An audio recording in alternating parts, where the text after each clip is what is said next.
ओम सहना भवतु सहनौ भुनक्तु सह वीर्यङ्करवावहै तेजस्विनावधीतमस्तु मा विद्विषावहै।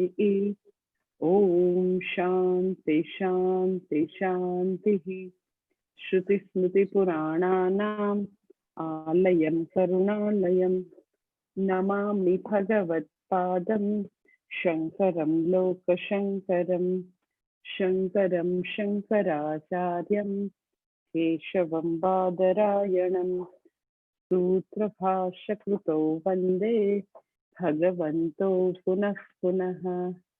ईश्वरो गुरुरात्मेति मूर्तिभेदविभागिने व्योमवत्व्याप्तदेहाय दक्षिणामूर्तये नमः।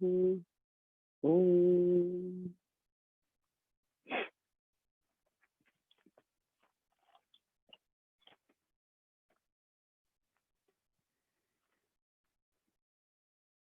ચોથો અધ્યાય આજે 20મો શ્લોક કરવાનો છે. થોડું ચેન્ટિંગ કરી લે. ન મામ કર્માણि લિમ્પन्ति न मे कर्मफले स्पृहा इति मां योऽभिजानाति कर्मभिर्न स बध्यते। एवं ज्ञात्वा कृतं कर्म पूर्वैरपि मुमुक्षुभिः कुरु कर्मैव तस्मात् त्वं पूर्वैः पूर्वतरं कृतं किं कर्म किमकर्मेति कवयोऽप्यत्र मोहिताः। तत्ते कर्म प्रवक्ष्यामि यज्ञात्वा मोक्ष्यसे शुभात् कर्मणो ह्यपि बोद्धव्यं बोद्धव्यं च विकर्मणः अकर्मणश्च बोद्धव्यं गहना कर्मणो गतिः। कर्मण्यः कर्म यः पश्येत् अकर्मणि च कर्म यः स बुद्धिमान् मनुष्येषु स युक्तः कृत्स्नकर्मकृत्। यस्य सर्वे समारम्भाः कामसङ्कल्पवर्जिताः ज्ञानाग्निदग्धकर्माणं तमाहुः पण्डितं बुधाः। હવે 20મો શ્લોક કરવાનો છે. त्यक्त्वा कर्मफलासङ्गं नित्यतृप्तो निराश्रयः कर्मण्यभिप्रवृत्तोऽपि नैव किञ्चित् करोति सः।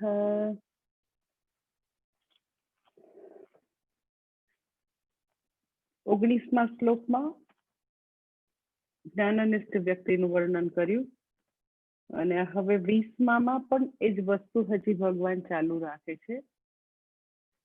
સંગતિ ભાષ્યમાં કહે છે, સૌથી છેલ્લી લાઈનમાં કહે છે, જ્ઞાનાગ્નિ દગ્ધ કર્મત્વાत् તદીયમ કર્મ અકર્મ એવ સંપદ્યતે ઇતિ એતમ અર્થમ દર્શયિષ્યન આહ. આગળના શ્લોકમાં ભગવાને વાત કરી. શું વાત કરી? તો કે જ્ઞાનાગ્નિ પ્રગટ થતા એના બધા કર્મો જે છે એ અહીંયા જ પૂરા થઈ જશે. હવે વ્યક્તિની ગતિ આ ગતિ નહીં થાય. એના સંચિત કર્મો પૂરા થઈ જશે, આગામી પૂરા થઈ જશે અને પ્રારબ્ધ કર્મો જે છે એ તો કે વ્યક્તિ જેમ જેમ જીવન જીવશે એમ એમ એનો ક્ષય થશે. તો અહીંયા આગળ કહે છે જ્ઞાનાગ્નિ દગ્ધ કર્મત્વાत्, કે જ્ઞાનાગ્નિ પ્રગટ જે વ્યક્તિના જીવનમાં જ્ઞાનાગ્નિ પ્રગટ થઈ ગયો છે એ વ્યક્તિ જે કર્મો કરે છે એ ખરેખર અકર્મ છે. એના કર્મો જે છે એ હવે તો કે સંચિત કર્મ કે આગામી કર્મમાં કોઈ નોંધાતા નથી, ખરેખર અકર્મ છે. કારણ કે અકર્તા આત્માનું દર્શનમાં એ સ્થિત છે વ્યક્તિ. તો એ વ્યક્તિ કેવી છે એનું તો કે હવે અહીંયા આગળ 20મા શ્લોકમાં હજી આગળ વર્ણન કરે છે જ્ઞાનનિષ્ઠ વ્યક્તિનું. શાસ્ત્રની આવા પ્રકારની પદ્ધતિ છે કે બ્રહ્મ વિદ્યાનું પ્રતિપાદન કરે, પછી બ્રહ્મનિષ્ઠ વ્યક્તિનું પણ વર્ણન કરે, અર્થાત સિદ્ધ વ્યક્તિનું વર્ણન કરે. શા માટે કરે? તો કે જે એનો પરમ પુરુષાર્થ, જે બ્રહ્મ વિદ્યાનું પ્રતિપાદન કર્યું ત્યાં સુધી મારે પહોંચવું છે, તો કેવી રીતે જીવન જીવી શકાય એ સિદ્ધ દ્વારા ભગવાન દર્શાવે. આવી હંમેશા પદ્ધતિ છે. આપણને એવું થાય કે સિદ્ધ વ્યક્તિ કે જ્ઞાનનિષ્ઠનું વર્ણન શા માટે ભગવાન વારંવાર કરતા રહે છે? તો એનો જવાબ આ છે કે આવી રીતે વસ્તુ નિરૂપણ કરે, બ્રહ્મ તત્વનું નિરૂપણ કરે, પછીથી લગભગ તરતના શ્લોકમાં આવી રીતે એ જ્ઞાન પ્રાપ્ત કરેલું છે એ વ્યક્તિનું પણ વર્ણન કરે. એટલે જે વ્યક્તિએ જ્ઞાન પ્રાપ્ત કર્યું છે, જ્ઞાનનિષ્ઠ છે, એના માટે એ બધા જે સદગુણો છે, જે વર્ચ્યુસ છે, એ બધું એના માટે સહજ છે અને સાધક માટે યત્ન સાધ્ય હોય હંમેશા. સિદ્ધ માટે સહજ છે, એ જે બી વસ્તુનું વર્ણન કરે તો એના માટે એકદમ એની એવી સ્પોન્ટેનિયસ અભિવ્યક્તિ હોય, સહજતાથી જીવતા હોય. આપણને વર્ણન એટલા માટે આપણે ભણવાનું છે, શીખવાનું છે કે આપણે એ બધી વસ્તુ પહેલા તો રિલેટિવલી પ્રાપ્ત કરી શકીએ અને પછી તો કે એને પૂર્ણ માત્રામાં ત્યાં સુધી પહોંચી શકીએ, એટલે વર્ણન હોય.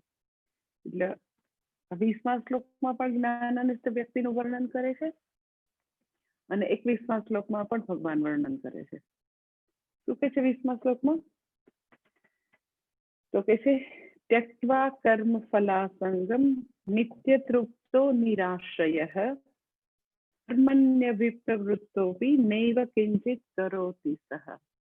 એટલે 20 અને 21 બંને જ્ઞાનનિષ્ઠનું વર્ણન છે. પરંતુ જ્ઞાનનિષ્ઠ વ્યક્તિના જીવનમાં એવું જરૂર હોવાનું કે કોઈક જ્ઞાનનિષ્ઠ વ્યક્તિ એના પ્રારબ્ધ અનુસાર બહુ બધા કર્મમાં રત હોય, કોઈ જ્ઞાનનિષ્ઠ વ્યક્તિ પોતાના પ્રારબ્ધ અનુસાર તો કે કોઈ પણ કર્મો ન કરતી હોય, હિમાલયમાં અથવા તો કોઈ એકાંતની જગ્યામાં એમ જ પોતે પોતાનું નિધિધ્યાસન મનન કરતા હોય, કોઈક જગ્યાએ એમ જ બેઠા હોય. એટલે આવા બે પ્રકારના જ્ઞાનનિષ્ઠ લોકો જોવા મળે. સિદ્ધ લોકો આવા બે પ્રકારના જોવા મળે. એક તો કે કર્મમાં ગળાડૂબ હોય, એ ટોટલી કર્મમાં પ્રવૃત્ત હોય, આખી લાઈફ ખૂબ જ એને કર્મો કરેલા હોય. અને બીજા કેવા તો કે પોતે જીવનભર ક્યાંય બી બહાર ના આવેલા હોય. લાઈક સ્વામી ચિન્મયાનંદજી અને એમના ગુરુજી સ્વામી તપોવનજી મહારાજ હતા. તો એ ગુરુ શિષ્યની એ બંનેમાં એવા પ્રકારનું હતું કે તપોવનજી મહારાજ કોઈ દિવસ હિમાલયથી નીચે નથી આવેલા. જે લોકો ગંગોત્રી ને ગોમુખ ગયા હોય ને, તો અમે લોકો ગોમુખ ગયા હતા, તો મને ખ્યાલ છે કે ગોમુખ તમે જાઓ પછી એનાથી આગળ તપોવન ગુફા છે. ગોમુખથી આગળ પેલા ગંગોત્રી આવે, પછી એક્ઝેક્ટલી ગંગાજી જ્યાંથી નીકળે છે એનો મેઇન સોર્સ ક્યાંથી ગંગાજી આવે છે એને ગોમુખ કહેવાય. તમને એનાથી આગળ કઈ ખબર જ ના પડે કે શું છે. ગોમુખ જે લોકો ગયા હોય એને ખબર હોય, પણ ત્યાં આગળ તો કે તપોવનજી મહારાજની ગોમુખમાં ત્યાં આગળ એનું રહેવાની એની ગુફા છે, એને તપોવન ગુફા કહે છે. તો એ લગભગ પોતાની આખી લાઈફ તો કે એ ત્યાંથી ગોમુખથી નીચે હિમાલયથી નીચે નથી આવેલા. જ્યારે એમના જ શિષ્ય એ પણ જ્ઞાનનિષ્ઠ, તપોવનજી મહારાજ પણ જ્ઞાનનિષ્ઠ, તો એમના જ શિષ્ય તો કે એને આખા વિશ્વમાં ઘણું બધું પરિભ્રમણ કરી અને તો કે આપણા સનાતન ધર્મની સંસ્થાપના કરી, એનો પ્રચાર અને પ્રસાર કર્યો. તો આવા સમાજમાં આપણને આવા બે પ્રકારના જ્ઞાનનિષ્ઠ લોકો જોવા મળે. એક પ્રકાર એવું છે કે જેને ભગવાને પ્રારબ્ધ અનુસાર ઘણું બધું પરિભ્રમણ, ઘણું બધું સનાતન ધર્મનું કામ એના હાથે લખાયેલું હોય, એમને ભગવાને નિમિત્ત બનાવ્યા હોય. તો પ્રવૃત્તિમાં ટોટલી ગળાડૂબ હોય, અને બીજા એવું હોય કે પોતાના પ્રારબ્ધ અનુસાર એ કોઈ એક જ જગ્યાએ બેઠા હોય, ત્યાં કોઈ શિષ્યો આવે તો એને એ ઉપદેશ આપતા હોય, પરંતુ એમની જ્ઞાન નિષ્ઠામાં એના જ્ઞાનમાં કોઈ ફરક નથી, એની જીવનચર્યા જુદી હોઈ શકે. એક વ્યક્તિ અત્યંત પ્રવૃત્તિશીલ હોય અને બીજી વ્યક્તિ તો કે તદ્દન નિવૃત્તિ પરાયણ જીવન જીવતી હોય એવું બની શકે. એટલે 20 અને 21મો શ્લોક આવી પેર બતાવે છે કે એક તો કે કર્મમાં અભિપ્રવૃત્તોપી, કે કર્મમાં ટોટલી ડૂબેલી વ્યક્તિની વાત છે. અને પછીનો તરત જ 21મો શ્લોક જે છે, શારીરમ કેવલમ કર્મ, કે માત્ર શરીર ટકાવવા પૂરતું જ એ કર્મ કરે છે. બંને શ્લોક બાજુમાં ભગવાને અહીંયા 20 અને 21 એટલે આપ્યા કે લોકોને ખબર નહીં એવી આમ એક સાહજિક એવા પ્રકારની કુટેવ હોય છે, એવા પ્રકારની એક એવી યુ કેન સે લાઈક નિમ્ન પ્રકારની એવી વૃત્તિઓ હોય છે કે બીજાને માપ્યા કરે, સ્વને ન જોવે, પોતા તરફ ન જોવે, પણ એમ જ બધાના આવી કંઈક એમ જ હોય છે. જ્યાં સુધી આપણે એના તરફ ધ્યાન ન આપીએ તો મને એવું લાગે છે કે લગભગ બધા મનુષ્યમાં બીજા લોકોએ શું કરવું જોઈએ, બીજા લોકો કેવા છે, કેવા હોવા જોઈએ, ન હોવા જોઈએ, એવા એજન્ડા એના મનમાં ચાલ્યા જ કરતા હોય. એમાં પછી એ ગુરુજનોને, જ્ઞાનનિષ્ઠ વ્યક્તિને પણ બાકાત ન રાખે, ઇવન ભગવાનને બી બાકાત ન રાખે. ભગવાને આ કરવું જોઈએ, ભગવાને આમ ન કરવું જોઈએ. એટલે તમે જો કે હાઉ અવર માઇન્ડ વર્ક્સ, આપણા કેવી રીતે કામ કરે છે, તમે જોજો કે આવું એકદમ જ પરાંચી ખાની બહારની વસ્તુઓનું દર્શન કરે ત્યાં સુધી વાંધો નહીં, પણ એનું એનાલિસિસ કર્યા કરે, એની ઉપર ટિપ્પણી કર્યા કરે, એની ઉપર આવી જ રીતે ટીકા ટિપ્પણી, ક્રિટિસાઇઝ, આવું નિંદા કરે, અસૂયા કરે, વોટ એવર ચાલ્યા જ કરતું હોય. ભલે તેને એવો ચાન્સ ન મળે સામેની વ્યક્તિને કહેવાનો, પણ મન કેવી રીતે કામ કરે છે એ તો તમને ખ્યાલ આવે કે કન્ટિન્યુઅસ આવી રીતે બીજા લોકોનું વિવેચન કર્યા કરશે.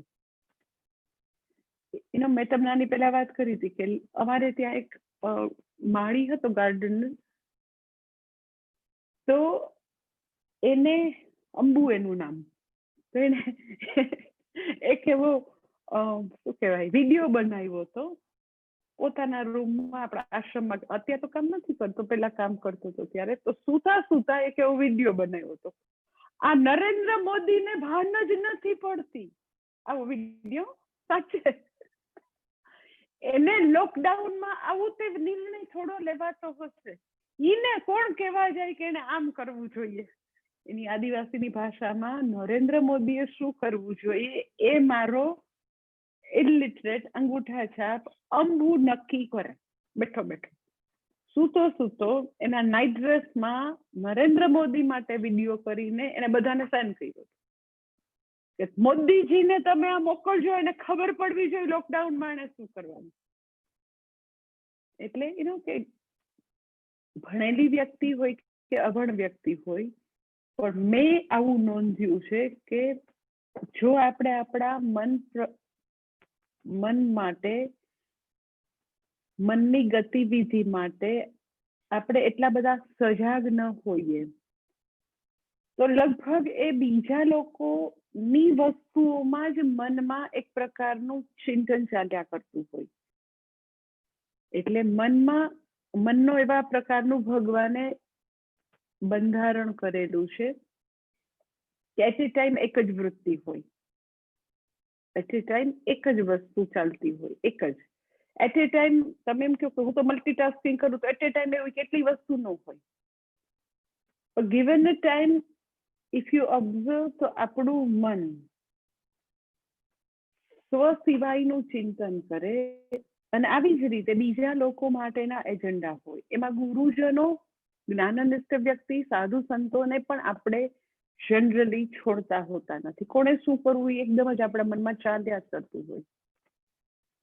એટલે એવી વસ્તુઓ આપણા મનમાં, એવી વસ્તુઓમાં આપણું મન ફસાઈ ન જાય, આપણે ફસાઈ ન જઈએ, આપણે ટીકા ટિપ્પણીમાંથી બચી શકીએ. એટલે ભગવાન 20 અને 21માં શ્લોકમાં એક બંને વ્યક્તિની વાત કરી દે છે કે અગર એ વ્યક્તિ પ્રારબ્ધ, એના પ્રારબ્ધમાં એવું લખાયેલું છે કે ખૂબ જ પ્રવૃત્તિશીલ છે, તો બી જ્ઞાનાનિષ્ઠ છે. આખી જિંદગીમાં ખાલી પોતાના શરીર ટકાવવા પૂરતું ભિક્ષાટનનું કામ જ એને કર્યું છે અને આખો દિવસ બેસીને આત્મચિંતન જ કર્યું છે, તો પણ એ જ્ઞાનાનિષ્ઠ છે. એની કેવા પ્રકારની જીવનચર્યા રહેશે એ એના પ્રારબ્ધ કર્મો નક્કી કરશે, વ્યક્તિ નક્કી નથી કરતી. એટલે આપણે એની બાહ્ય એના જે બધા બાહ્ય વ્યવહાર છે એની ઉપરથી આપણે માપવાની કોશિશ કરીએ તો ઇનવેરિયેબલી આપણે એ વ્યક્તિને ઇનજસ્ટિસ કરીએ એવું બની શકે.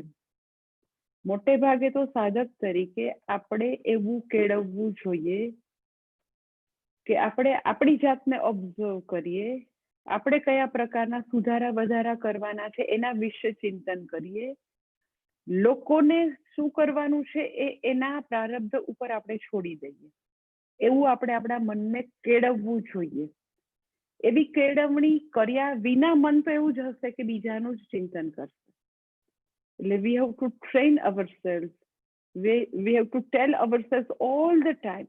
જેવું બહારનું ચિંતન કરવાનું કે તો આપણે આપણા મન સાથે સંવાદ કરીને કહેવું જોઈએ કે ભગવાન આપણને એને બદલવાનું, એને કેવી રીતે બિહેવ કરવાનું છે એવું ભગવાન મને એ લોકોનું કોઈ પણ પ્રકારની રિસ્પોન્સિબિલિટી સોંપીને ભગવાન નથી ગયો. મારે ખાલી સ્વના વિચારો, વાણી, વર્તન, વ્યવહાર એને ઓબ્ઝર્વ કરવાના છે. પણ એનીવે આવી લોકોની જે માનસિકતા હોય છે તો ભગવાન 20 અને 21માં બંને બાજુમાં શ્લોકમાં બંને પ્રકારની જીવનચર્યા જીવતા જ્ઞાનાનિષ્ઠ વ્યક્તિનું વર્ણન કરે છે. એટલે મેં તમને આટલું બધું, હું તમને ભૂમિકા એટલે બાંધું છું કે મને તો, હું કોઈમ્બતુર ને ઋષિકેશ એટલું બધું ભણી છું, એટલું બધું રહી છું. જેટલી બી બેચમાં 3.5 વર્ષની બેચમાંથી સ્ટુડન્ટ્સ ભણતા હોય તો એવરી ટાઈમ હું કંઈક નાની 3-4 મહિનાની નાની ટેક્સ્ટ ભણવા હું ગઈ જ દરેક બેચમાં. તો મેં આવું જે બધા અંતેવાસી તરીકે રહેતા હોય સ્ટુડન્ટ, એના મોઢેથી પણ આવું બધું સાંભળ્યું છે કે એ સ્વામી તો નહીં સારા, કારણ કે તો બહુ જ આવી પ્રવૃત્તિ કરે છે, એ સ્વામી તો સારા બહુ પ્રવૃત્તિ કરે છે, એ તો માત્ર એક જ જગ્યાએ આટલાક નાનકડા મકાનમાં રહે છે તો એ તો બહુ જ સારું કહેવાય. એવું ગોસિપ જે છે એ ચાલ્યા જ કરતી હોય. અને ગોસિપ આમ એટલા માટે કે ખાલી બહારની જે જીવનચર્યા છે એની ઉપરથી લોકો વ્યક્તિને આવું જજ કરવાનું દુસ્સાહસ કરતા હોય. એટલે ભગવાન આ બંને શ્લોકમાં એકદમ સ્પષ્ટ રીતે કહે છે કે જીવનચર્યાનો આધાર પ્યોરલી એના પ્રારબ્ધ કર્મો ઉપર છે. કે લોકો એવું બી માગતા હોય, જોયું એના ક્લાસમાં કેટલો ક્રાઉડ છે, કેટલા લોકો છે, અહીંયા તો કઈ નહીં, 2 જ જણા આવે, એટલે જ્ઞાનાનિષ્ઠ ન કહેવાય. આપણી જે માપવાની જે બધી યાસ્ટિક છે, આપણા માપદંડો છે એ કેવા છે તો કે અગેન જે સંસારમાં જેને લોકો બધું વાહ કહેતા હોય એ જ બધી યાસ્ટિક લઈને પાછા ત્યાં ગુરુ પાસે આવે. અને દુસ્સાહસ એટલે કહું છું કે એટલે આપણે અનનેસેસરી એવા વિચારો, એવા કર્મો, એવું બોલ કરીને અનનેસેસરી પાપ કર્મો બાંધવાનું આપણે કામ કરતા હોઈએ. કારણ કે એવી હેબિટ છે કે ઓલ ધ ટાઈમ લોકોને જોયા કરવાનું. કે જોયું કેવી એને જ્વેલરી પહેરી, એટલે કઈ ભાન જ નથી પડતી. લગ્નમાં આવી રીતે કરવાનું હોય, એને નથી ખબર પડતી કે લગ્નમાં આમ, દીકરીના લગ્નમાં આમ ન હોય, લોકો સાથે આમ વ્યવહાર. અરે પણ શા માટે? તમે આઈ ટેલ યુ કે દુનિયાની કોઈ પણ વ્યવહાર થતો હોય ને તો દુનિયાના બધા જ વ્યવહારો સાપેક્ષિક છે, ક્યાંય પૂર્ણતા નથી. બધી વસ્તુની 2 સાઈડ હોય. તમે એક રીતે જોવો તો તમને એવું લાગે કે ના તો બહુ જ સારું કહેવાય, બીજી રીતે જોવો તો કે નથી. એટલે ત્યાં કોઈ એકઈ વસ્તુ, આખું એ બધી જ વસ્તુ માયારૂપ છે. તમે એને ક્યાંય એ આમ જ છે એવું ડિફાઇન કરી જ નથી શકતા. એ સત્ય જ છે ને તો આમ જ હોવું જોઈએ એવું કાંઈ નથી. તમે બધી વસ્તુને અલગ અલગ રીતે ડિફાઇન કરી શકો. કામ કરવાની પદ્ધતિ નહીં, તો કે એક જ કામ 25 રીતે થઈ શકતું, આ રીતે કરે એટલે જ બેસ્ટ કહેવાય, એવું કોઈ માપદંડ તો છે નહીં. એટલે જે અનનેસેસરી સંસારની મિથ્યા વસ્તુની, જેને કદી આમ જ છે એવી રીતે તમે કદી પણ ડિફાઇન નથી કરી શકતા, એની તો કે એમ જ મિનિંગલેસ, સાવ એટલે સાવ વૃથા ચર્ચા લોકો કર્યા કરે. એટલે લોકો જે વાતો કરતા હોય એનો ખાલી તમે એમ જ સાક્ષી તરીકે કોઈ વાર ઓબ્ઝર્વ કર્યો કે કેટલી વાર પોતાની વાત થતી હોય છે ને કેટલી વાર સ્વ સિવાય બહારની વાતો થાય ને એનાથી કંઈક ખરેખર પોઝિટિવ કંઈક વસ્તુ નિષ્પન્ન થતી હોય, કંઈક એનાથી બીજું કંઈક પરિવર્તન લાવી શકાતું હોય સમાજમાં, મનુષ્યમાં, કંઈક બેટર થતું હોય ક્યાંય બી માનવ માત્ર માટે, એવું કંઈ હશે જ નહીં. એક જ પ્રકારનું આવું માઇન્ડસેટ છે કે વ્યક્તિ હંમેશા બાહ્ય વસ્તુઓનું દર્શન કર્યા કરે, અનનેસેસરી એનાલિસિસ કર્યા કરે, અનનેસેસરી જજમેન્ટ પાસ કર્યા કરે, અનનેસેસરી એના માટે ગ્રંથિઓ બાંધ્યા કરે, અનનેસેસરી એના માટે પ્રેજ્યુડાઇઝ, એવા સ્ટ્રોંગ લાઇક્સ એન્ડ ડિસલાઇક્સ પોતે બધે ડિક્લેર કર્યા કરે. શું મળે એને પૂછો તો એની પાસે ખરેખર કઈ જવાબ જ નહીં હોય. એટલે એની ઉપર આપણા મનની આવા પ્રકારની જે વૃત્તિઓ છે એની ઉપર કામ કરવાની જરૂર છે. હું એટલા માટે કહું છું કે એટ એ ટાઈમ એક જ વસ્તુ રહેશે, આઈધર આત્મચિંતન હશે ઓર અનાત્માનું, આત્મા સિવાયની વસ્તુઓનું ચિંતન હશે. આપણને હંમેશા ભગવાને ચોઈસ આપી છે કે સ્વ ઉપર ચિંતન કરવું, સ્વની જે કઈ લિમિટેશન્સ છે એને દૂર કરવા પ્રયત્ન કરવો કે પછી બહાર દર્શન કરવું. એટ એ ટાઈમ એક જ વૃત્તિ રહેશે, કારણ કે મનને એવું જ બનાવેલું છે. હવે તો કે એ ચોઈસ આપણા હાથમાં છે કે આપણે સ્વનો ઉદ્ધાર કરવો છે, જગતના ઉદ્ધારનું ભગવાન આપણને બીડું આપીને ગયા છે. આટલું જ છે, ચોઈસ આટલી જ છે. કારણ કે મન જે છે એ તો વૃત્તિઓનો પ્રવાહ છે, મનમાં કન્ટિન્યુઅસ વિચારોનો પ્રવાહ ચાલુ જ રહેવાનો. પણ કેવી રીતે હવે મારે મારા મનને જે અતિશય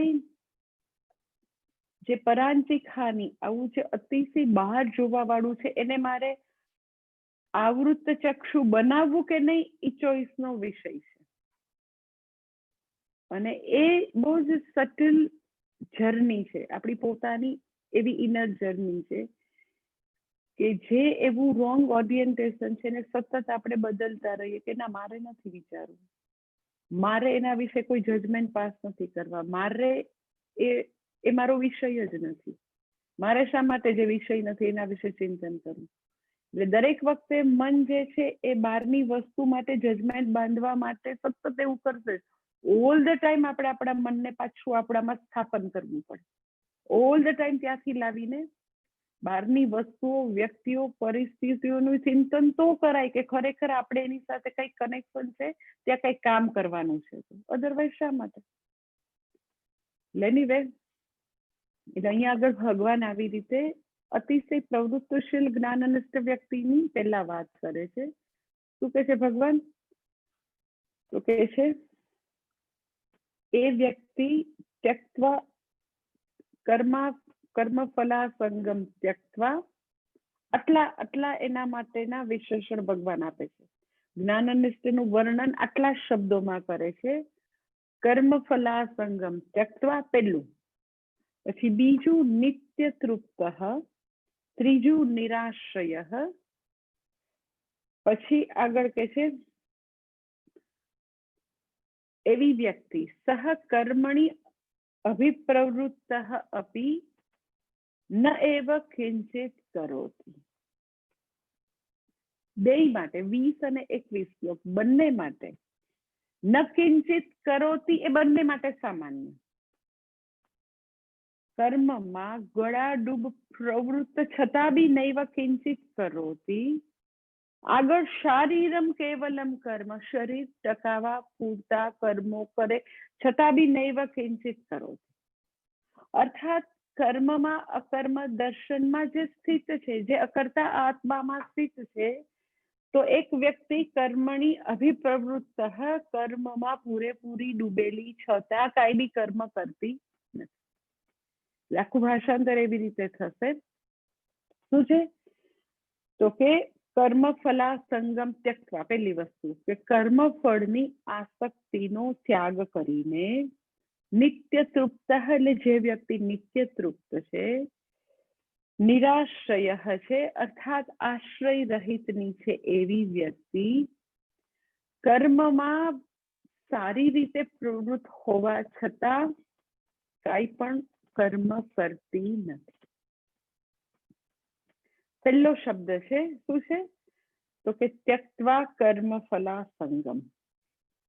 ત્યક્ત્વા કર્મ ફલા સંગમ એટલે શું તો કે ત્યક્ત્વા એટલે ત્યાગ કર્યો છે, કર્મ ફળની સંગ એટલે આસક્તિનો ત્યાગ કર્યો છે। હવે આપણને વિચાર થાય કે શું આ કર્મયોગીની વાત આવે છે, કારણ કે કર્મયોગીની વાત આવે તો બી એવું આવે કે કર્મફળની આસક્તિનો ત્યાગ કર્યો છે, તો અહીંયા કર્મયોગીની વાત નથી। પેલી વસ્તુ, અત્યારે પ્યોરલી જ્ઞાનાનસ્થ વ્યક્તિની વાત થઈ રહી છે, તો પછી ત્યક્ત્વા કર્મ ફલા સંગમનો શું અર્થ થાય તો કે ત્યક્ત્વા કર્મ ફલા સંગમ એટલે વ્યક્તિ જે છે એ અકર્તા આત્માના જ્ઞાનમાં સ્થિત છે, કર્તૃત્વ ભોક્તૃત્વ નથી, ધેટ ઇઝ કોલ્ડ કર્મફળની આસક્તિનો ત્યાગ કરેલો છે। એટલે શું તો કે કોઈ બી વ્યક્તિ સંસારમાં કર્મ શેને માટે કરે, અજ્ઞાની વ્યક્તિ તો કે નેચરલી એને ડિઝાયરેબલ રિઝલ્ટ જોઈએ છે, ઈચ્છિત કર્મફળ માટે બધા કર્મ કરે। કર્મ માટે કોઈ કર્મ નથી કરતું, કર્મથી કંઈક એને જોઈએ છે, કર્મ થકી કશુંક સિદ્ધ કરવું છે, કંઈક એને પોતાને ઈચ્છિત કર્મફળ જોઈએ છે। શા માટે ભાઈ તને ઈચ્છિત કર્મફળ જોઈએ છે તો કે મને આવી રીતે મારી ઈચ્છા મુજબનું અથવા તો મારી ઈચ્છાથી વધારે કર્મફળ મળે, ઇક્વલ ઓર મોર રિઝલ્ટ મળે, તો અત્યારે છું એના કરતા હું બરાબર વધારે, મારી સ્થિતિ વધારે સારી થાય, મને આટલા પૈસા આવી જાય એવું ધનરૂપ કર્મફળ મળે, વાહનરૂપ કર્મફળ મળે, મારી દીકરીને અહીંયા એડમિશન મળી જાય એવું કર્મફળ મળે, એ બધું મારા માટે ઈચ્છિત કર્મફળ છે। એવા પ્રકારના કર્મફળથી અત્યારે હું છું એના કરતા બેટર બનીશ, વધારે મારી સ્થિતિ સારી થશે, મને સુખ થઈ જશે, મને આનંદ થઈ જશે, મને અત્યારે જે વસ્તુ જે એરિયામાં અધૂરપ છે એ મારી અધૂરપ, મારી ખોટ પુરાઈ જશે। એટલે જ્યારે વ્યક્તિ કર્મ કરે તો કર્મ માટે કર્મ કોઈ નથી કરતી, પોતાના ઈચ્છિત કર્મફળ માટે કર્મ કરે છે। ઈચ્છિત કર્મફળ શેને માટે જોઈએ છે તો કે પોતાની અધૂરપ, પોતાની અતૃપ્તિ, પોતાનો ખાલીપો, કઈ ખૂટે છે એ બધું દૂર કરવા માટે। એટલે કર્મફળ હંમેશા તો કે પોતે વધારે બેટર બનવા માટે જ કર્મફળ છે અજ્ઞાની વ્યક્તિ માટે। જ્ઞાની વ્યક્તિ ત્યક્ત્વા કર્મફલા સંગમ એટલે શું તો કે એવા પ્રકારની ભ્રાંતિ જ નથી કે ઈચ્છિત કર્મફળ આવે ને તો જ હું બરાબર થાવ, એવી કોઈ ભ્રાંતિ છે જ નહીં। અજ્ઞાની વ્યક્તિને હંમેશા એવી ભ્રાંતિ છે કે અગર ઈચ્છિત કર્મફળ આવે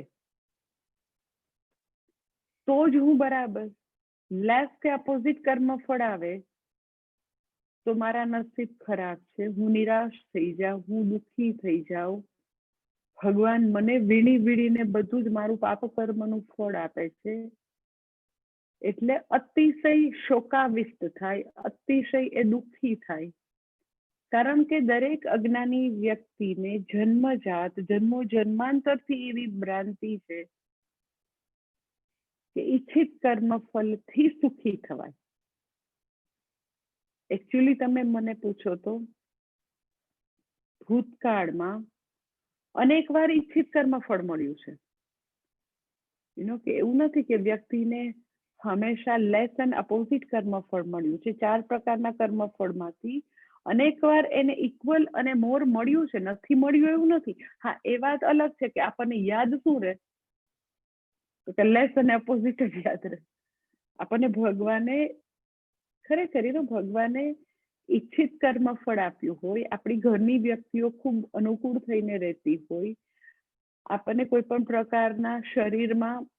પ્રકારના શરીરમાં મનમાં રોગ ના આપ્યા હોય, શરીર એકદમ સ્વસ્થ હોય, તો જનરલી એવું નોટિસ કરીએ છીએ આપણે કે હા, મારા પગ એકદમ સરસ, મારી આંખ તો કે સૂર્ય દેવતાની પૂરી કૃપા, મારી બોલવાનું તો કે ક્યાંય મારી જીભ કે એવું કઈ તોતડાય ને, એકદમ જ અગ્નિ દેવતાની કૃપા, ક્યારે એવું મારાથી એવી રીતે બોલાઈ જતું નથી, હું બરાબર બોલી શકું છું. કારણ કે એક અંગમાં એક દેવતાઓની કૃપા હોય તો અંગ બરાબર કામ કરે. તો કેટલી વાર આપણને બધું બરાબર છે એ કેટલી વાર યાદ રહ્યું. એટલે આપણને ઈચ્છિત કર્મફળ તો ભગવાને અનેક વાર આપેલું છે, અનેક વાર. અને ઘણી વાર આપણી ઈચ્છાથી વધારે બી આપેલું હોય તો ઘણા લોકો એવું બોલતા બી હોય, મેં એવું સાંભળ્યું છે, માતાજી લાયકાત કરતા પણ બહુ ધન આપી દીધું છે.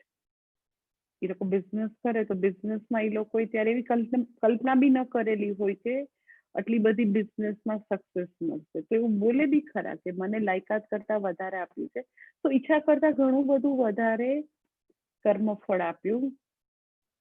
પણ જનરલી યાદ શું રહે, તો કે લેસ એન્ડ અપોઝિટ. કારણ કે દુઃખ સાથેનું, શોક સાથેનું જે જોડાણ છે એ બહુ જ યાદ રહે વધારે. તો લાઈફમાં અગર આપણે આવી રીતે વિચાર કરીએ, આપણા પાસ્ટનો જે લાઈફ સ્પેન છે એનો આપણે આવી રીતે વિચાર કરીએ, સપોઝ કે જેટલી વાર ભગવાને મોર એન્ડ ઇક્વલ કર્મફળ આપ્યું, છતાં પણ કૃતકૃત્યતા તો નથી થઈ, અલમ પ્રત્યય તો નથી આવ્યું. હવે કઈ નથી જોતું એવી કૃતકૃત્યતા, નિત્ય સંતુષ્ટિ જેવી વસ્તુ તો આવી જ નથી. તો મે બી કર્મફળમાં એવું મને પૂર્ણતા, નિત્ય સંતુષ્ટિ આપવાની કોઈ પણ પ્રકારની એમાં કોઈ તાકાત છે જ નહીં. એટલે મારી નિત્ય સંતુષ્ટિ, નિત્ય તૃપ્તિ, પૂર્ણતા અને જે આવતા 4 પ્રકારના કર્મફળ છે એ બે વચ્ચે એકચ્યુઅલી કોઈ પણ પ્રકારનું કનેક્શન નથી. એ શોધવું એ સૌથી મોટી ડિસ્કવરી છે. કર્મફળો તો કર્મ કરો તો કર્મ નામના સિક્કાની બીજી બાજુ કર્મફળ છે જ, અને જીવીએ ત્યાં સુધી કર્મ તો થવાના, તો કર્મફળ તો આવવાના. હવે એ આપણી અન્ડરસ્ટેન્ડિંગ ઉપર નિર્ભર છે કે મારે જીવનમાં પ્રતિદિન પ્રતિક્ષણ આવતા કર્મફળ ઉપર મારા સુખ દુઃખનો આધાર રાખવાનો છે કે મને એવી હવે ભાન પડે કે અરે ભૂતકાળમાં પણ મને કેટલી વાર મોર એન્ડ ઇક્વલ કર્મફળ આવ્યા હતા, તો બી કઈ મને અલમ પ્રત્યે પ્રાપ્ત નથી થયું, પૂર્ણતા નથી પ્રાપ્ત થઈ, નિત્ય સુખ પ્રાપ્ત નથી થયું. તો કર્મફળ અને મારા નિત્ય સુખ વચ્ચે કોઈ સંબંધ નથી. કર્મ કરવાના છે અને કર્મફળ આવવાનું છે, એ જીવન ટકાવવાની એક યાત્રા છે, એક વ્યવહારિક રિયાલિટી છે કે કર્મો કરતા રહેવાના જીવવા માટે પણ. તો આ બી બધા લોકો ખરેખર પોતાની લાઈફમાં આ પણ બહુ જ માઇન્યુટલી તમે ઓબ્ઝર્વ કરીને પોતાની રોજબરોજની ક્રિયામાં તમે માઇન્યુટલી ઓબ્ઝર્વ કરી શકો કે આપણે કર્મફળ ઉપર કેટલા આશ્રિત છીએ. કર્મો કરવાના છે ને કર્મફળ આવશે એ મેં તમને કીધું, એ તો ઇનેવિટેબલ ફેક્ટ છે. જીવીએ ત્યાં સુધી કર્મો થવાના. કોઈ હિમાલયની ગુફામાં, કેદારની ગુફામાં જાય નરેન્દ્ર મોદી, કેટલી વાર રહેશે? અડધી કલાક રહે, 45 મિનિટ રહે, કલાક રહે, 365 દિવસ બેઠા રહ્યા? એવું તો થવાનું નથી. લોકોએ જગતમાં આવીને જે વ્યવહાર કરવાનો છે, પોતાના જે કર્મો છે, કર્તવ્ય કર્મો છે, પોતાનું બધું જે છે એ નિભાવવાનું તો છે. તો કર્મ કરીએ તો કર્મફળ તો આવશે જ. તો કર્મફળ ઉપર મારો કેટલો આશ્રય છે એ રોજે રોજ પોતાની જાતને પૂછી શકે. કર્મફળ તો ઇનેવિટેબલ છે. કર્મ કરીએ એટલે આવતા જ રહેવાના. અત્યારે કરેલા કર્મના ભૂતકાળના કર્મોના આવતા જ રહેવાના. એ 4 પ્રકારના કર્મફળ એ મારી જીવન યાત્રા છે. ઓલ ધ ટાઈમ 4 પ્રકારના કર્મફળ. તો એ કર્મફળ થકી હું સુખી થાઈશ એવી જે જબરજસ્ત ભ્રાંતિ છે, એટલે તો સંસારનું ચક્ર ચાલ્યા કરું. પુનરપી જનનમ પુનરપી મરણમ. લેસ અને અપોઝિટ આવે ત્યારે બી જનૂન પૂર્વક ના મારે આમ જ જોઈએ છે, આમ જ હું કરીને જ જંપીશ. પછી એ મળે ત્યારે કોઈ પોતાની જાતને પૂછે છે કે આના માટે આ પ્રાપ્ત કરવા, આનાથી હું સુખી થઈ જઈશ એવું જનૂન પૂર્વક કરવાથી મને જે જોઈતું હતું એવું નિત્ય સુખ મળ્યું કે નહીં, કોઈ પૂછે છે? આઈ ટેલ યુ, એ આવી જાય ને એવું આપણે જેના માટે જનૂન પૂર્વક પ્રયત્ન કરતા હોય કે આવો બંગલો થઈ જાય, આવી ગાડી થઈ જાય, મારા દીકરાનું અહીંયા લગ્ન થઈ જાય, મારા દીકરીને આવી રીતે એડમિશન મળી જાય, સંબંધોમાં આ થઈ જાય, જનૂન પૂર્વક એના માટે કામ કરતા હોય, કોઈ વાંધો નથી કામ કરતા હોય, પણ આટલો વિવેકનો ઉદય થાય છે કે એકચ્યુઅલી એ રિઝલ્ટ સુધી પહોંચીએ, એ વર્ષોથી સેવેલું ડ્રીમ પૂરું થાય, આપણને ડિઝાયરેબલ કર્મફળ મળ્યું પછી શું આપણે આપણી જાતને પૂછીએ છીએ કે હવે માંગણીનું લિસ્ટ પૂરું થઈ ગયું? ત્યાં સુધી પહોંચતા પહોંચતા પાછી બીજી એવી 25 વસ્તુ એકદમ જ આપણા મગજમાં એકદમ જ આમ પેલું કરતી, ખૂબ I want this, I want this, I want this એવી ડિમાન્ડ કરતું પાછું 25 નું લિસ્ટ સપાટી ઉપર આવી જાય. એટલે જાણે અંડરનીથ એવો આમ અહર્નિશ એવો સ્ત્રોત હોય, એવું ઝરણું હોય, અખૂટ ઝરણું, કે હજી એક આપણે મુકામ પૂરો કર્યો અને હાશકારો હજી જરાક મેળવીએ ત્યાં તો બીજી 25 વસ્તુઓ એટલી બધી આપણી ઉપર હાવી થઈ જાય કે આપણને પાછું એક એવી રટમાં મૂકી દે કે જો આ પૂરું કરીએ ને પછી બરાબર, આટલું જ બાકી છે, આટલું જ, આમ તો બધું બરાબર પણ બસ આટલું જ બાકી છે. ફરીથી આપણને એક એવી પાછી ચક્રમાં મૂકી દે. સો આઈ ટેલ યુ, મને શાસ્ત્રને ક્યારેય કર્મફળની જે યાત્રા છે એ તો લાઈફ છે, એની સામે કેવી રીતે વાંધો હોઈ શકે? કે એક જીવન છે, કોઈ વ્યક્તિ કોમામાં આવી ગઈ છે ને કર્મો નથી કરવી થોડી ને લાઈફ છે. કર્મનું જીવન તો લાઈફ છે. ખાલી બસ આટલા વિવેકનો ઉદય થાય. શું વિવેકનો ઉદય? કે 4 માંથી કોઈ પણ પ્રકારના કર્મફળ આવે, હું પૂર્ણ છું એ જ સનાતન સત્ય છે. આ 4 પ્રકારના કર્મફળની આવન જાવન તો ઇનેવિટેબલ છે, તો આવન જાવન થયા કરશે. એનાથી મારું જે નિત્ય તૃપ્તપણું છે, મારી પૂર્ણતા છે, મારો અનંત આનંદ છે, એ ક્યાંથી જતો રહેવાનો? It has nothing to do with this 4 type of કર્મફળ. 4 પ્રકારના કર્મફળ એ જીવન યાત્રા છે. પૂર્ણતા જે છે એ મારું સ્વરૂપ છે, એ સનાતન સત્ય વસ્તુ છે. એ સનાતન સત્ય વસ્તુ લાસ અને અપોઝિટ કર્મફળ આપવાથી કેવી રીતે એ ભૂસાઈ જાય, એ કેવી રીતે જતું રહે? એટલે ઈચ્છિત કર્મફળ માટે જનૂન પૂર્વક કામ કરવું કોઈ વાંધો નથી, પરંતુ ઈચ્છિત આવવાથી જો એવી આપણને ગણતરી હોય કે આપણે નિત્ય તૃપ્ત બની જશું, આપણે નિત્ય સુખી બની જશું, એટલી ભ્રાંતિ એવા કનેક્શનની સામે શાસ્ત્રને વાંધો છે, કારણ કે એવું છે જ નહીં કંઈ. એ બંને વસ્તુ તદ્દન જુદી છે. એટલે ત્યક્ત્વા કર્મ ફલાસંગમ એટલે શું? તો કે કોઈ પણ પ્રકારના કર્મફળની સંગ એટલે આસક્તિ રહિત વ્યક્તિ છે. એબ્સોલ્યુટલી આસક્તિ નથી કે આવું જ થવું જોઈએ તો જ હું ઓકે છું, એવું છે જ નહીં.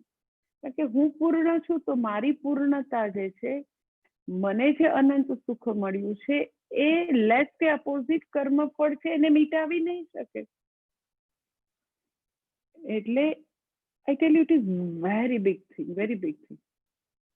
એટલે મને, મેં તમને વાત કરી કે મને પૂજ્ય સ્વામીજી, આપણા સ્વામીજી, એ ઘણી વાર એ નાનકડી પેલી જ્ઞાનનિષ્ઠ વ્યક્તિની વાર્તા કે ને તો મને પેલા સમજાતી જ નહોતી. વાર્તા સાવ સીધી સાદી, પણ મને ખરેખર નહોતી સમજાતી. કે તમને આની પહેલા વાત કરી હતી, પણ મને બહુ જ ગમે છે એમ સમજાણી ને, એટલે મને એના ઉપર આમ ચિંતન કરવું બહુ ગમે. કે એકવાર શિવ અને પાર્વતી જતા હોય છે એમ કે વિમાનમાં, પોતે અવકાશમાં આવી રીતે જતા હોય છે ને પૃથ્વીની નજીક પહોંચે છે તો એ કોઈક જ્ઞાનનિષ્ઠ વ્યક્તિ જ્યાં હોય છે એની નજીક એ લોકો આવે છે. તો ભગવાન જે છે શિવજી એમને નમસ્કાર કરે છે પેલા જ્ઞાનનિષ્ઠ વ્યક્તિને. તો દેવી કે તમે તો એમ કે મહાદેવ ભોળાનાથ, તમે એમ કે આખા સૃષ્ટિ સ્થિતિ લય કરતા, આખા બ્રહ્માંડના સૃષ્ટિ સ્થિતિ લય કરતા તમે કોને વળી પ્રણામ કર્યું? તો કે એવા એકદમ જ્ઞાનનિષ્ઠ વ્યક્તિ છે મહાત્મા, એને પ્રણામ કર્યું. એટલે તો આપણે ત્યાં જવું જોઈએ, મારે પ્રણામ કરવા. તો એ લોકો ગયા પેલા જ્ઞાનનિષ્ઠ વ્યક્તિ પાસે. તો એ મહાત્મા જે છે એમ જ કોઈ વૃક્ષની નીચે અલગારી અવસ્થામાં, એમ કે કોઈને ખ્યાલ બી ના આવે કે આટલા મહાન તપસ્વી જ્ઞાનનિષ્ઠ વ્યક્તિ છે. એટલે પછી એ લોકો શિવ અને પાર્વતી એની પાસે જાય છે અને પછી એમને નમસ્કાર કરે છે. એટલે પેલા બી મહાત્મા એમને સાષ્ટાંગ પ્રણામ કરે છે. તો દેવી જે છે એને કહે છે કે અમે તો જો એમ કે સાક્ષાત આવી રીતે શિવ અને પાર્વતી છીએ, તો તું માંગ માંગ માંગે તે આપું. જ્ઞાનનિષ્ઠ વ્યક્તિ કે કેમ, મને કઈ નથી જોઈતું.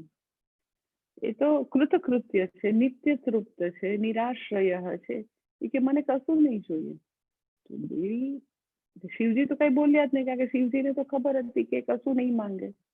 એ તો પૂર્ણ આત્મામાં રત છે, સ્થિત પ્રજ્ઞ વ્યક્તિ છે. એ તો મારો આત્મા છે ને, નાની તું આત્મેવ મમ, મારો આત્મા જ છે, એટલે કઈ માંગશે નહીં. કારણ કે એ તો તૃપ્ત છે. તમારે પ્રાપ્ત કરીને કંઈક ઇમ્પ્રુવ કરવાની તમારી કોઈ ગણતરી હોય તો તમે માંગો ને. ઇમ્પ્રુવ કરવા જેવું છે જ નહીં. પૂર્ણતામાં, અનંત આનંદમાં તમે શું ઇમ્પ્રુવ કરો? ભગવાન તો કશું ન બોલ્યા, પણ દેવી કે ના ના, એમ કઈ એમ કે અમે લોકો તો સાક્ષાત ભગવાન છીએ, એમ કે એ મનુષ્યને દર્શન દે તો એને કંઈક આપવું તો પડે જ. વડીલો ઘરમાં જાય પોતાના બાળકો પાસે, તો બાળકો પાસેથી ખાલી હાથે વડીલો આવે જ નહીં. પોતાના પૌત્ર પૌત્રીને કંઈક દઈને આવે ને, તો એમ કે અમારે તો દેવું જ પડે.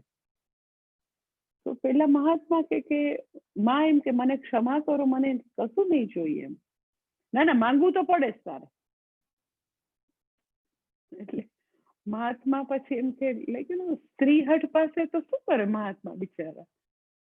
એટલે કે તો એક કામ કરો એમ કે દેવી, એમ કે માં, મારા ડાબા પગમાં હાથી પગો છે ને, જમણા પગમાં ટ્રાન્સફર કરજો. એને હાથી પગો હતો, રોગ હતો પગમાં, તો કે જમણા પગમાં ટ્રાન્સફર કરી દો. મને છે ને આ વાર્તા એટલે નથી સમજાતી. મને એવું થાય કે એને કેમ એવું ન માંગ્યું કે મારો રોગ દૂર થઈ છે. You should ask ને કે મારો રોગ તમે દૂર કરી દો.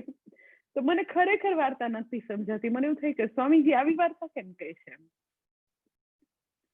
તેનો મેસેજ શું છે? એનો અંડરનીથ મેસેજ એ છે કે મારો રોગ દૂર થાય, એવું ડિઝાયરેબલ કર્મફળ મને મળે, ઈચ્છિત કર્મફળ મળે તો હું બરાબર.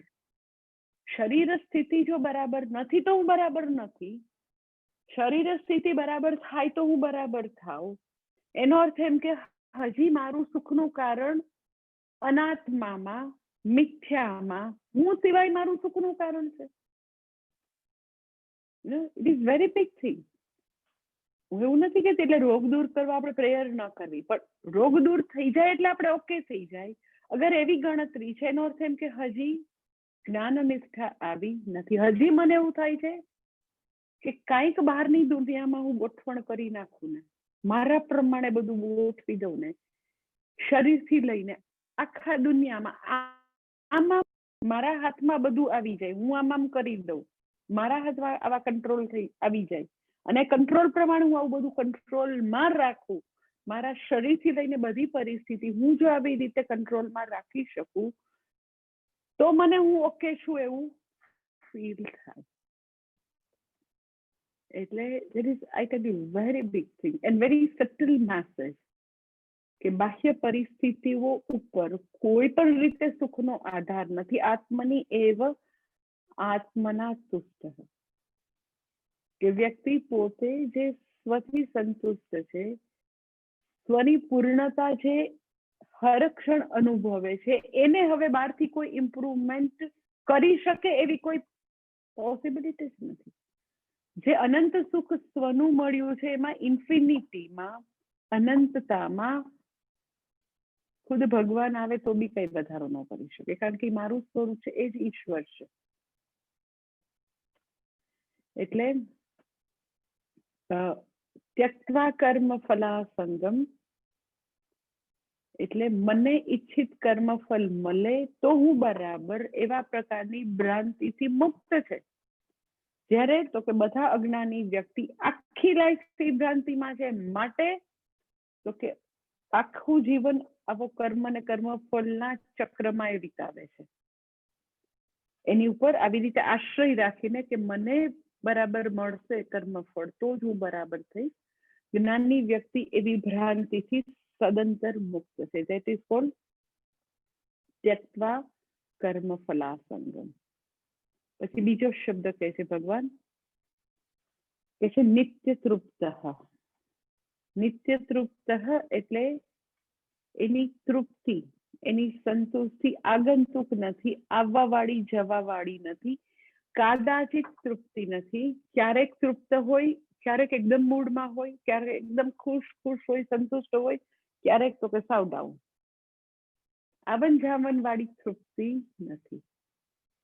જનરલી લોકોની, અજ્ઞાની જે છે એ લોકોની તૃપ્તિ કાદાચિત તૃપ્તિ.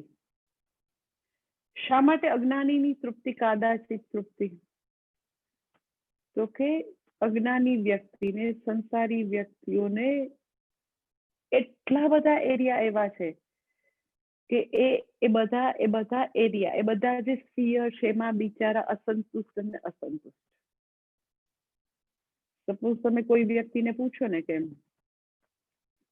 એના ફેમિલી વિશે પૂછો, દીકરા વિશે પૂછો, દીકરી વિશે પૂછો, સ્પાઉસ વિશે પૂછો, એની પાસે જે ધન છે, પૈસા, એના વિશે પૂછો, રિયલ એસ્ટેટ, એનું મકાન હોય, જમીન, એના વિશે પૂછો, પ્રોફેશનલ કેરિયર વિશે પૂછો, એ બિઝનેસ કરતી હોય એના વિશે પૂછો.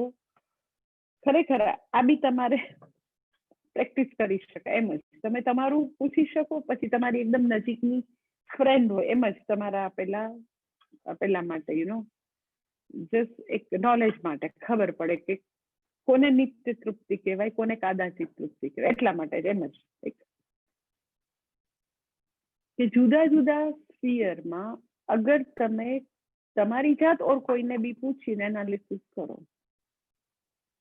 તમે એને પૂછો એમ કે ઘણા વખતે એવી તમારી પાકી ફ્રેન્ડ, પાકા મિત્ર મળ્યા હોય, કેવું છે સંતાનો, દીકરો દીકરી બરાબર સેટ થઈ ગયા, અહીંથી તમે વાત શરૂ કરો સપોઝ, તો જો તમે શું કહે છે, હા પણ એમ કે તું જો મને લાગતું તું બધું એમ કે એને મેડિકલમાં જશે એટલે બધું બરાબર થશે, પણ ડોક્ટર થઈ ગયો, પણ પછી તો હવે જોબનું એટલી તકલીફ છે, પછી પેલા એમ કે પણ પ્રાઇવેટ કર્યું, પણ હવે તમે જો કે પ્રાઇવેટ પ્રેક્ટિસ જે છે એ નીતિમત્તાથી તો કરી જ નથી શકાતી. એટલું અંદર બધું એ લોકોનું સેટિંગ હોય, તો એટલો મારો દીકરો દુઃખી છે, એને ગ્રેજ્યુએશનમાં આટલી મહેનત કરી, પીજીમાં આટલી મહેનત કરી, પછી એમાં તો કે બધું બરાબર થશે, પણ તમે જો મારા દીકરો કેટલો બિચારો હેરાન છે, કારણ કે એ બધા એક્સરે વાળા ને રેડિયોલોજીસ્ટ ને મેડિકલ સ્ટોર વાળા, ફલાણા ઢીકડા ડોક્ટરો, બધે તમે આવી રીતે પૈસા વેરો તો તમારી પાસે પેશન્ટ આવે. અને આટલો હોસ્પિટલનો ખર્ચ કર્યો, ઇન્ફ્રાસ્ટ્રક્ચર ઊભું કર્યું, તો કેવી રીતે થશે બધું? તો આ તો ખાલી એનો દીકરાની પ્રોફેશનલ કેરિયર. તમે પછી થોડા 2-5 વર્ષ પછી એની સાથેના સંબંધો વિશે પૂછો તો કે એ આખું સ્ફિયર પોતાના સંતાનો સાથેનું, તો કે ક્યાં એને સંતુષ્ટિ છે ને પૂછો. કોણ એવું કહેશે કે મારો દીકરો તો શ્રવણ એકદમ સંતુષ્ટ, હંમેશા એ જન્મ્યો ત્યારથી કોઈ દિવસ કોઈ પણ પ્રકારની એને બાધા કે દુઃખ નથી આપ્યું. તો એ તમે જેને બી પૂછો, ક્યારેય બી કોઈને બી પૂછો કે સંતાનથી કેટલી ખરેખર સંતાન લક્ષ્મી છે. લક્ષ્મી, સંતાન લક્ષ્મી ત્યારે કહેવાય, કોઈ પણ લક્ષ્મી ત્યારે કહેવાય, સંતાન લક્ષ્મી, ગૃહલક્ષ્મી, વિજયલક્ષ્મી. લક્ષ્મી ત્યારે કહેવાય કે એનાથી આપણને સુખ થાય, આનંદ થાય. તો સંતાન જે છે એ લક્ષ્મી છે કે સંતાન જે છે એ ચિંતા અને દુઃખનો વિષય છે? પૂછો તમે, તો બહુ જ થોડા સમયમાં તમને કહેશે. પરણેલો નહીં હોય તો એમ કહેશે, જો ને માતાજી કોઈને પસંદ જ નથી કરતું. કેટલો સમય જતો રહ્યો, એની માટે કઈ થોડી સ્વર્ગમાંથી અપ્સરા આવવાની છે? લગ્ન થઈ જાય પેલા ખાલી 2-4 જ એવા કમ્પ્લેઇનના વિષયો હતો કે નથી પસંદ કરતો, બહુ એની અપેક્ષા ઊંચી છે. લગ્ન થયા પછી એ 5 ફરિયાદની બદલે 5000 ફરિયાદ એ તમને કરશે. એટલે ખાલી આ તો હું એક ખાલી બાળકોનો એરિયા કહું છું. સ્પાઉસનો એરિયા તો કે પૂછતા જ નહીં તમે, અને વાત નહીં કરતા. હું વાત કરું તો તમે માતાજી પ્લીઝ રહેવા દો ને, આપણા 50 ક્લાસ પૂરા થઈ જશે. તો બી બેયની એકબીજા માટેની કમ્પ્લેન તો એન્ડલેસ છે. એમાં નિત્ય સંતુષ્ટિ એવો શબ્દ બોલશો તો એ તો ગ્રેટેસ્ટ જોક થઈ જશે. સ્પાઉસને એકબીજા માટે નિત્ય સંતુષ્ટિ વાત કરો છો? કદાચિત પણ નથી. હવે ખાલી પડ્યું પાનું નિભાવીએ છીએ, કારણ કે અમે પ્યોર ઇન્ડિયન સનાતન ધર્મને પાળનારા છીએ. એટલે અમારે એક ભવમાં બીજો ભવ નથી કરવું. That's all. એટલે સ્પાઉસનો એરિયા તો કે જવા દો, કોઈ નિત્ય સંતુષ્ટિ જેવી વસ્તુ છે નહીં. પ્રોફેશનલ કરિયર તમે પૂછો તો ઇનવેરિયેબલી, હું તો હમણાં બહુ સાંભળું કે માતાજી એવો બોસ છે, માથાનો આવ્યો છે ને, એટલું કવરાવે છે બોસ, આ નવો બોસ આવ્યો છે ત્યારથી એટલો સ્ટ્રેસ છે કે આ મૂકી દઉં, નોકરી બીજી લઈ લો. નંબર ઓફ પીપલ, તમે ઇન્ડિયાના વાત કરો, અમેરિકાના વાત કરો, બધાને બોસ જે છે 2 માથાળો બોસ છે ને, એટલું હેરાન કરે છે ને. ઓર તો કેવા પ્રકારની હવે પોસ્ટ આવી છે, કેટલું બધું ટેન્શન છે. તો પ્રોફેશનલ કેરિયરમાં તો કે બધું બરાબર નથી. બિઝનેસ તરીકે તો ઇનવેરિયેબલી બધા મને જ્યારે બી પૂછો ને, અરે માતાજી ભયંકર રિસેશન ચાલે. કોરોના છે એટલે નહીં, કોરોના પહેલા બી એવું જ કહેતા હતા, અરે ભયંકર રિસેશન, કાંઈ ને કાંઈ છે જ નહીં. કોઈ પણ પ્રકારના માર્જિન જે છે એટલા પાતળા થઈ ગયા છે, કોઈ પ્રોફિટ જેવું તમને દેખાય જ નહીં. અને ટેક્સ તો તમે જો, અને કરપ્શન કેટલું આપવું પડે. સો એઝ અ બિઝનેસ પર્સન તો કે કમ્પ્લેન, એમાં કઈ સંતુષ્ટિ જેવું છે નહીં. હંમેશા તો કે આવી ઇનસિક્યોરિટીની, ફિયરની તલવાર તો થોડાથી જ હોય, અને એમાં ખોટું બી ન હોય. લોકો કહેતા હોય બિચારા સાચું જ હોય એમ. પછી તમે એમ કહો કે જાવજો ને, એ બધા area as a professional person, as a business person, as a parent, સંતાનો પ્રત્યેનું, એઝ અ સ્પાઉસ, જવા દો ને. ખાલી આઈ ટેલ યુ, પોતાના શરીર માટે પૂછો, સંતુષ્ટિ છે તમને? કોને કોને પોતાના શરીર માટે હંમેશા હર હંમેશ નિત્ય સંતુષ્ટ છે? તમે કોઈ પણ વ્યક્તિને પૂછો, આઈ ટેલ યુ, બધાને એવું હોય કે 2 કિલો માતાજી વધે ને, 2 કિલો વજન ઘટી જાય ને બસ એટલે શાંતિ. કારણ કે પછી નીના પ્રોબ્લેમ થાય છે, ફલાણું થાય છે, ઠીકણું થાય છે. એને કઈ કોઈને એવું નથી કે ગ્લેમર વર્લ્ડમાં જતું રહેવું છે, પણ સ્ટીલ હેલ્થ માટે, પોતાની શરીર માટેની કમ્પ્લેન પણ ચાલુ જ હોય. તો કયા લેવલે તમે એવું કહેશો કે અજ્ઞાની વ્યક્તિ જે છે એવું કહી શકે કે હું નિત્ય સંતુષ્ટ છું? જ્યારે જ્ઞાનનિષ્ઠ વ્યક્તિ માટે ભગવાન કહે છે એ શું છે, તો કે નિત્ય તૃપ્ત. એટલે કે જ્ઞાની કઈ રીતે નિત્ય તૃપ્ત થશે? તો કે આપણી બધી જ અસંતુષ્ટિ, અજ્ઞાની વ્યક્તિની બધી જ અસંતુષ્ટિ હું પર કેન્દ્રિત છે.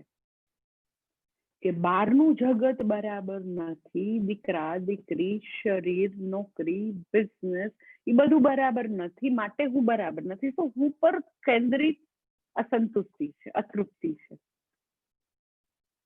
એ હું ને જે સંસારીની અજ્ઞાનીની હું પર કેન્દ્રિત અસંતુષ્ટિ જે છે, એ હું ને જ્ઞાનનિષ્ઠ વ્યક્તિએ એના સાચા સ્વરૂપને જાણી લીધું છે. શું છે સાચું સ્વરૂપ? તો કે હું આત્મની એવ આત્મના તુષ્ટ, હું પૂર્ણ આત્મા છું, હું સચ્ચિદાનંદ આત્મા છું, હું સત્યમ જ્ઞાનમ અનંત સ્વરૂપ છું, હું એ પૂર્ણ આત્મા છું. પૂર્ણ બનવા માટે કોઈ બહારની કોઈ વસ્તુની જરૂર નથી, એ મારું સ્વરૂપ છે. એટલે એવી જ્ઞાનનિષ્ઠ વ્યક્તિ માટે અતૃપ્ત થવા માટે કોઈ બહારના રીઝન છે જ નહીં, કારણ કે તૃપ્તિ, પરમ તૃપ્તિ, પૂર્ણ તૃપ્તિ મારું સ્વરૂપ છે. એ જ્ઞાન એને પ્રાપ્ત કરેલું છે. હુંનું સ્વરૂપ પામી ગઈ છે એ વ્યક્તિ માટે નિત્ય તૃપ્ત છે. નિત્ય તૃપ્ત બનવા માટે જે અધૂરપ છે એને વન બાય વન પૂરી નથી કરી. એ બધું બધા જ સ્ફિયરમાં એ બધું એમ હોવા છતાં, in spite of all this આપણે જેને ડિસસેટિસ્ફેક્શન કે ઇન ઓલ એરિયા, હું પૂર્ણ છું એ હકીકત છે, એ જ સનાતન સત્ય છે. ઇટ ડઝન્ટ મીન કે બધા સ્ફિયરની બધી અધૂરપ જ્ઞાનનિષ્ઠ વ્યક્તિ માટે ચાલી જશે. એને પણ શરીરની જે ઉણપ હશે ચાલુ જ હશે. એનું બી વજન વધતું હોય, કોઈ એને ડાયાબિટીસ હોય, એને કંઈક હૃદયની તકલીફ હોય, તો એ બધી બીમારી કે જે કાંઈ એમાં અપૂર્ણતા છે, ખોટ છે, એ બધી ચાલુ હોવા છતાં પરમ તૃપ્તિ આત્મા જે પૂર્ણાત્મા છે એને અને બાહ્ય બધા સ્ફિયરની અધૂરપને કોઈ કનેક્શન નથી, એ એને જ્ઞાન છે. એ બધા સ્ફિયરની અધૂરપ કદી ક્યારેય પૂરી કરી શકાય એવી છે જ નહીં. પણ એ એવું હોવા છતાં આપણે નિત્ય તૃપ્તિ અહર્નિશ અનુભવી શકીએ, એ હકીકત છે. એ અહીંયા કહેવા માંગે. મારે પૂર્ણતાનો અનુભવ કરવા માટે, નિત્ય તૃપ્ત, નિત્ય સંતુષ્ટ હંમેશા રહેવા માટે એ બધું પૂરું કરવાની જરૂર જ નથી. એવું હોય તો બી આપણે નિત્ય તૃપ્ત છીએ, એ સનાતન સત્ય. આપણે એવું માનીએ છીએ કે ત્યારે જ નિત્ય તૃપ્તિની અનુભૂતિ થાય, ત્યારે જ પૂર્ણ સુખ મળે, જ્યારે આ બધા અધૂરા લટકતી બધી વસ્તુ છે પૂરી થાય છે ત્યારે. એ બધું ભલે ને રહ્યું એમને, કારણ કે એ તો અનાત્માના, મિથ્યાના, બહારના લેવલ ઉપર બધું છે. હું પર કઈ કેન્દ્રિત છે નહીં. હું પર ઇફેટોલ કાંઈ છે તો એક જ છે કે દેટ ઇઝ, તો કે મારું સ્વરૂપ, દેટ ઇઝ પૂર્ણતા. અનંત સુખ જે છે એ જ છે, બીજું કઈ છે જ નહીં એની ઉપર. એટલે એ બંનેને જો આપણે આવું સત્ય મિથ્યા વિવેક કરી શકીએ, બંનેને જુદું પાડી શકીએ, તો કઈ પ્રોબ્લેમ જ નથી. અને પછી જ્યાં એ વ્યવહારિક સ્તરે જ્યાં બી કઈ કરવાનું છે કરી શકીએ, તો આપણે પૂરેપૂરો એફર્ટ લગાવીને કરવા માંડીએ. પણ એ એફર્ટ લગાવીને કરવાથી ત્યાં આપણું કામ પૂરું થઈ જાય, આપણો બિઝનેસ એ પ્રોફિટમાં આવી જાય એટલે આપણે નિત્ય તૃપ્ત થઈ જાય એવું નથી. એ તો કરવાનું છે એટલે કરીએ છીએ આપણે. એટલે બહારના જગતની બધી જે કાંઈ સોકોલ અધૂરપને મારી પૂર્ણતા સાથે કોઈ કનેક્શન નથી. In spite of all this અધૂરપ, જે કાંઈ ખૂટતું છે છતાં બી હું પૂર્ણ છું, હું નિત્ય તૃપ્ત છું. એ સનાતન સત્ય છે. એ તો કે જ્ઞાનનિષ્ઠ વ્યક્તિનું વિઝન છે. એટલે એ જે છે નિત્ય તૃપ્ત પૂર્ણે આત્મની તુષ્ટ. પછી આગળ કે છે નિરાશ્રય. ત્રીજી વસ્તુ કે છે નિત્ય તૃપ્ત નિરાશ્રય. નિરાશ્રય માટે બહુ સરસ આદિ શંકરાચાર્યજી ભાષ્યમાં વાક્ય કે છે, જે હું વાંચી લઉં પછી આપણે કાલે જોઈશું. છેલ્લો પેરેગ્રાફ છે, જેની પાસે ભાષ્ય ખુલ્લું એ લોકો જોઈ શકે છે. નિરાશ્રય આશ્રય રહિત आश्रयः नाम यद् आश्रित्य पुरुषार्थं साधयिष्यति દ્રષ્ટા દ્રષ્ટેષ્ટઃ ફલ સાધન આશ્રયરહિત ઇત્યર્થઃ. ખૂબ જ સરસ કહે છે નિરાશ્રય એટલે શું. ચાલો આપણે જોઈએ. ઓમ પૂર્ણમદ પૂર્ણમિદમ પૂર્ણાત પૂર્ણમુદચ્યતે પૂર્ણસ્ય પૂર્ણમાદાય પૂર્ણમેવાવશિષ્યતે. ઓમ શાંતિ શાંતિ શાંતિ. हरिः ओम श्री गुरुभ्यो नमः. हरिः ओम.